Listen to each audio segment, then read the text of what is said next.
friends, welcome back to my channel. For those of you who don't know me, my name is Tania Bright. I am a tarot reader, a student, astrologer, and a mystic. So yesterday I asked you guys on my Twitter and Instagram, which I will link down below if you want to give that a follow. I asked you guys for some spiritual related questions. So in today's video, we are going to be answering your questions. Let's just go ahead and get started. First thing I'm gonna be doing is just priming. I already have like my eyebrows done. Just to save some time, I'm gonna prime underneath my eyes. That's literally the only place I prime. So let's go ahead and see what the first question is. So the first question is how to deal with envy and jealousy. So I'm not sure if you're talking about you being envious or jealous or someone else. But I will say, I think that envy and jealousy stems from insecurity. So something we have to grasp is that life is just insecure. You know, you lose and you gain every day. Nothing is promised. Tomorrow isn't promised. And once we accept that and we accept mortality and we like humble ourselves in that type of way, then I feel like you're not thinking about what you have and what you don't have. You're just happy to be here, happy to have another day. So if you're dealing with jealousy yourself, then I would, work on those insecurities and work on the idea of like, attachment to like material things or attachment to like these earthly things, and just remember like, when you pass away, you don't take those things with you. All you have when you pass away, all you take with you to heaven when you pass away is, the love you had for people and the love people had for you. If someone else is being jealous about you, then I would still keep that in mind and just recognize that they themselves have yet to accept and face their own insecurities and accept their own mortality, and they still have this attachment to what they have and they don't have. So if you're dealing with someone who's jealous of you and you just accept that about them, then I think you just have to have patience, have understanding, and also just remember that how this person feels does not have to affect how you feel. So the next question is, are your tarot readings legit? Duh! If you're curious about tarot, just try it. If you're curious about whether or not that stuff is real, the only way to figure it out is to try it, girl. If you want to book with me, link is down below. Links are always in my bio. My readings range from like $10 to $24. They're not too expensive. So if you're curious, then check it out. Or you can follow me on Twitter, and I do free card pulls pretty much weekly. So that's a good way to kind of like get your feet wet. So the next question is, can anyone do tarot? Honestly, everyone can do tarot. If you ask me, everyone can. Anyone can pick up a tarot deck and learn the meanings of the card and draw the card and, put together a story, put together, advice, put together like the meaning of all these, different cards and like piece them together, you know what I mean? Anyone can do that. But I think the difference between a mystic or someone who's intuitive and a reader is that the mystic or the intuitive is receiving messages like in their head, or however you like to receive it. Some people receive it with all types of senses. Some people receive it with all types of senses, but I feel like a mystic or intuitive uses like that sixth sense or whatever to receive the messages, and the cards are simply to confirm what they're already intuitively feeling or thinking. But anybody can read tarot, and I think reading tarot is a really good way to strengthen your intuition and to practice using your intuition. So if you feel like you're, intuitive, go ahead and whip out those cards and practice. And that actually brings us to our next question, which is, how can I strengthen my intuition? I feel like strengthening your intuition, you kind of also have to find out like, what are your strengths? Are you someone who, has like intuitive like gut feelings? Are you someone who's really good with like working with angel numbers? Are you someone who's really good with working with tarot? Are you good at working with crystals? First of all, I do want to say like all of those things are simply tools. So you don't need them.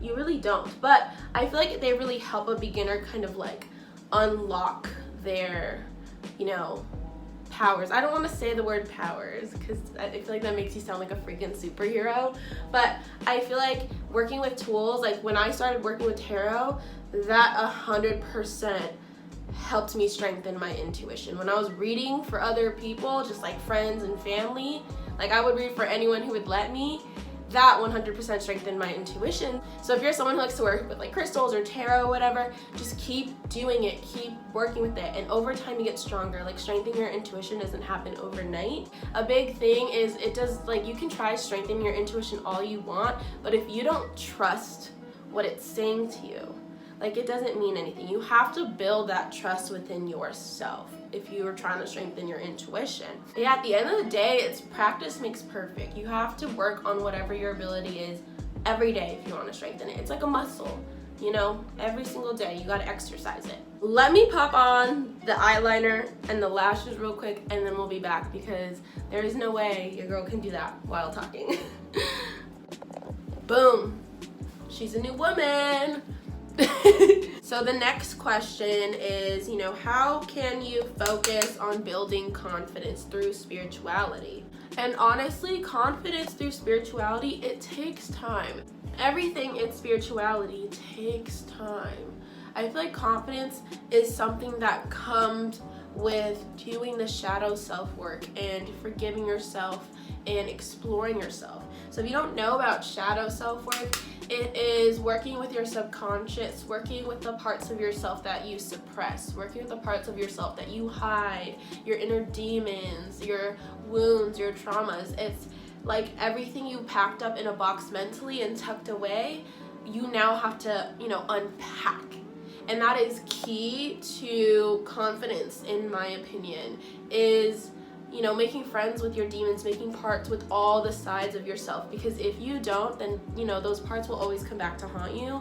They'll always be like an insecurity. They'll always be a weak spot. I feel those sides of ourselves are unavoidable. We do, you know, feel them and dive into them on occasion. And we try to suppress that with, you know, alcohol, drug use, and so many other like unhealthy coping mechanisms. So I kind of feel like it all boils down to dealing with, you know, your shadow side and your subconscious side in either a healthy way or an unhealthy way, but either way, like it's getting dealt with. I also feel as though a key thing to confidence is being very self-aware of how you speak to yourself. The monologue you have in your brain is powerful. It is powerful as hell. If you're speaking to yourself in a mean way, if you're attacking yourself, if you're talking down on yourself, you know, you're gonna beat down that confidence. It's so important that no matter what, you support yourself and you have your own back and you are your biggest, you know, supporter. You're your best friend. You're like the person who cares about yourself the most. You really have to, you know, build that relationship with yourself. And I think that's the hardest part about spirituality and building confidence through it, is changing that, you know, internal monologue, is, you know, sitting there and catching when you are, you know, kind of beating yourself up inside mentally. A way that has helped me kind of like stop doing that is whenever I caught myself, you know, in my feels, talking down to myself, beating myself up, and it wasn't like a healthy form of reflection, I would completely change whatever I was thinking about. So I would distract myself. I would get up and do something else. I would get up and try to draw. I would get up and try to, you know, play music, or I would get up and watch like a YouTube video, but I would just completely take my mind off that. I had an astrologer once tell me, you know, when your brain is going off about something you don't like, change the station, change the radio station. Another key thing that helped me build my confidence and helped me, you know, control and build a better internal monologue was I would write whatever I was thinking. So if I had bad thoughts about myself and I was beating myself up, I would write about it, because at least you're taking it out of here and you're putting it on paper. And I would go back and look and reread, you know, when I was in a calm and healthier mindset. I would go back and reread what I wrote, and from there I would talk out loud. I'd be like, why are you saying that to yourself? That's not true. You need to, you know what I mean? I would then try to comfort myself. And I think that's key thing here is like, talk to yourself the way you talk to your best friends, the way you talk to your siblings, the way you talk to people you love. You have to learn how to talk to yourself the way you talk to people that you love, and that is the biggest game changer. And like when it comes to confidence, I don't think anybody is ever 100% confident with themselves. So, you know, it's okay, and that's okay. It's okay to be humble. It's okay to you know, not think that you're like this hot shit, you know what I mean? It's okay to not have 100% of your confidence, but I feel it is important to at least have enough confidence to get yourself through the day-to-day. Support yourself every single day. Spirituality comes in so many forms, you know, it's not all potions and tarot cards and magic. There's magic in little things like writing how you feel. There's magic in little things like giving yourself enough water. There's magic in little things like, you know, taking a step back when you're stressed out and doing something relaxing. Things like that are all practices of spirituality, because what you're doing, to me, with spirituality, like the core of it is learning how to uplift yourself. Whatever that is, whether that is working with these, you know, mystic energies, or it's, you know, going for a run, something as simple as that. It is learning how to uplift your spirit. That's truly what spirituality is. That's truly what finding confidence is.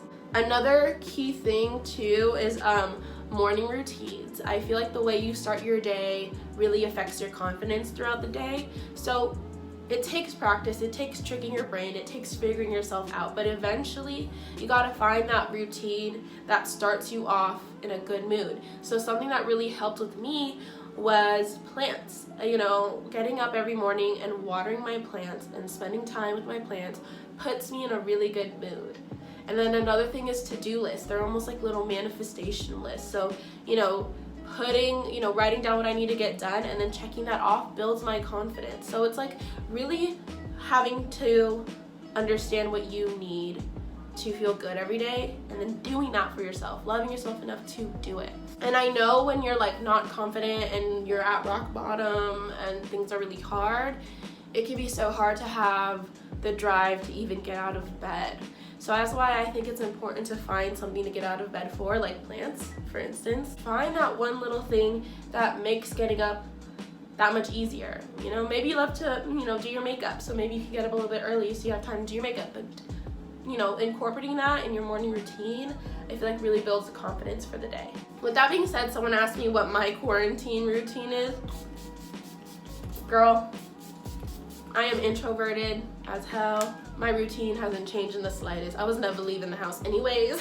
But my morning routine, like I said, it literally consists of me getting up, watering my plants, making myself tea or coffee, and then writing a to-do list down for the day.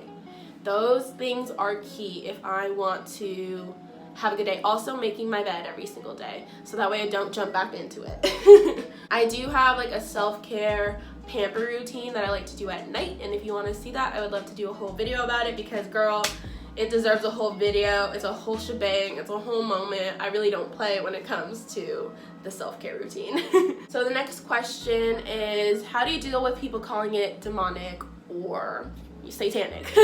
Which is a very common thing when you're practicing, you know, witchcraft more so, or tarot cards, or working with tools. I feel like that's when people kind of like, you know, it goes from being spiritual to like, ooh, you're this demonic ass witch or whatever. I think the key thing is just to laugh at the fact that this person just doesn't know what they're talking about. They're, you know, working at a lower vibration than you, and they just need to educate themselves, because solely the reason why they're calling it demonic or satanic is because they don't know about it. They don't know what they're talking about. So don't take it to heart. Don't take it too seriously. And first of all, to my Satanist girls out there and all that, no shade, no tea. Dark and light energies are both important on this earth. They both like are needed. It's like having the yin and yang energies. So both God and Satan are important energies and,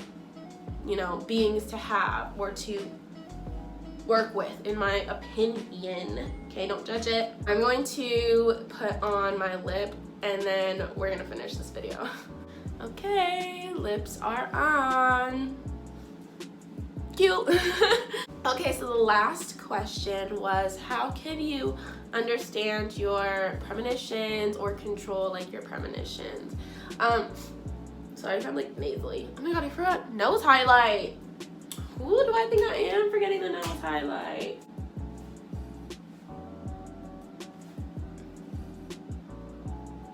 I feel like this is making no difference on camera, but in real life, it make a difference. Okay. Anyway, so last question was, how can I control or understand my premonitions? I feel like it's really difficult to control when you receive, you know, intuitive messages or premonitions. I feel like you either do or you don't. You either have your third eye open and you are receiving them as they come, or you close that third eye and you don't receive anything at all. I really haven't heard of anyone else really being able to control it outside of like those two, like black or white, yes it's on, yes it's no ways. But if you know how, comment that down below so that way us fellow mystics can try that. In terms of understanding your premonitions and your intuitive messages, I feel like it really has to do with self-trust and, you know, quieting the mind. It's really important, I feel like, to meditate every day if you're someone who's an intuitive, or to, you know, take a spiritual bath, or in some type of way sit in silence with yourself. Like, I am someone who has to, absolutely has to soak in the bath in order for me to understand and recharge and, you know, free up my mind for these intuitive messages. And I will be in the bath for hours, 2 hours, 3 hours, 4 hours. I have been in the bath for 5 hours because I have just needed that recharge time. So recharging is important, and sitting and quieting your mind. So like, I feel as though for baby mystics in particular, when you're getting intuitive messages, it can come with like a lot of anxiety of like, oh my god, what does this mean? Is this bad? Is this good? Like yada yada yada. I remember when I was a baby mystic and I would have those feelings. And something I think is really important, like I said, is calming yourself down and be like, okay, what am I feeling? What am I thinking? So when I would get like premonitions or intuitive messages, like before I was doing spiritual baths, I would go on a walk, whether it be night, and most of the time I was going on a walk like really late at night, but I have a big old German Shepherd, okay? And pit bulls. I've always had German Shepherds and pit bulls my whole life, so I was not scared to go on night walks. But anyway, I would go on a walk and then just like let the thoughts come in. Just let the thoughts come in. I'd be like, and I think that's the key thing, is quieting the mind, which is so difficult for a lot of people because it really requires you being able to find that point in your mind of peace, okay? So that, like, spirituality, I feel like, is all a process. Using your intuition is all a process. You have to do the shadow work so you can understand yourself, so you can trust yourself, so you can build that relationship with yourself that is healthy, and so that way you can get to that place of quietness in the mind. And I think that is the thing that, you know, separates someone who is truly spiritual versus someone who is doing it solely for like clout or because it's cool now or whatever. You know, people who think it's cool, you know, want it now, want it to happen now. People who are, you know, really trying to heal themselves spiritually, I feel like they understand that this is a journey. This is going to take time. This is not something that happens overnight. This is not something that happens in a year. This is something that you start and you don't stop doing for the rest of your life. In my opinion, there's always room for growth, and spirituality is so personal and up to you, and it's really, your journey is so special and unique. Like, no one else can copy it. No one else can tell you what to do. You know, there's like this basic guideline of spirituality that we can all follow, but at the end of the day, like, it's just us and our own demons and our own subconscious work, and however it needs to be handled is what you need to do. But at the end of the day, like, no guide, no tarot reader, no spiritualist or whatever knows what's best for you. Only you know what's best for you. No one can really tell you what to do next. Only you know what to do next. So it's really important to build that trust with yourself. We all have like this inner voice in our head, so it's really like about getting to know that inner voice and making friends with that inner voice.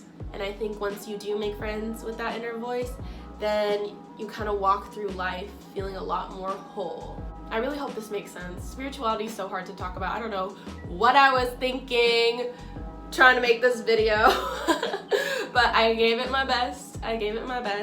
And hopefully as I progress through my spiritual journey, I'll get a lot better at helping you guys progress through yours. But yeah, thank you so much for watching this video. I'm really excited to post it and hear what you guys have to say about it. Stay tuned for my next video. I'm going to be doing a Tarot 101 video where it's just teach you guys how to read, which that I'm very excited for. That I know I can very much teach. But yeah, thank you guys so much for clicking on this video. I really hope that you subscribe to this channel, and I will see you in my next video. Bye!